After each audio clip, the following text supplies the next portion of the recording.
Hi, Gov students. Welcome to an intro lecture on civil rights versus civil liberties. This is an important distinction that your textbook makes, and I want to go a little bit more into detail into this introductory lecture, and subsequent video lectures will break this down even further, but this is just sort of a general overview of civil rights versus civil liberties. So if we take a walk over here to this board, right? Civil liberties are things that the government cannot do to you. So think of things in the Bill of Rights. The Bill of Rights is actually a misnomer. The Bill of Rights is a Bill of Liberties. Things like, government cannot limit your free speech. Government cannot take away your right to bear arms. Government cannot take away your right to a fair trial. Government cannot take away your right to a trial by jury, right? So those are civil liberties.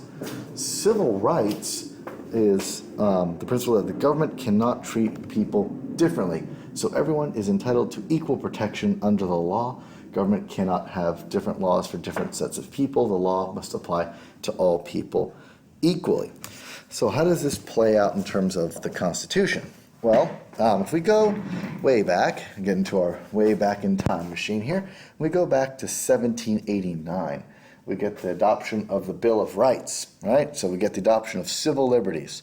The Bill of Rights, First Amendment, Second Amendment, Third Amendment, etc., all the way up to the 10th Amendment, starts with, in the First Amendment, says, Congress shall pass no law. All right? And so many people thought that because of this, right, the Bill of Rights only applied to the federal government. It says Congress. It does not say states. Does not say localities, does not say state legislature, it says Congress. So it implies that the federal government shall pass no law doing the following. Okay? So the question was, does this apply to states? In the 1830s, we get the Supreme Court case of Barron v. Baltimore.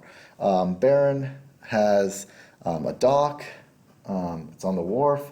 The city of Baltimore passes a law that changes essentially the zoning of the area.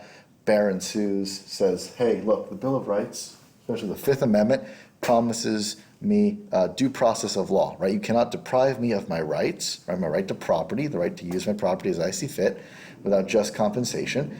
And since you've taken away my property, you have to go through the due process, right? You have to go through the process of giving me compensation. The Supreme Court said no.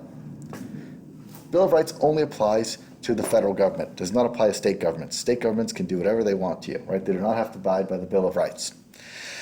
And this was the case up until basically the 1870s.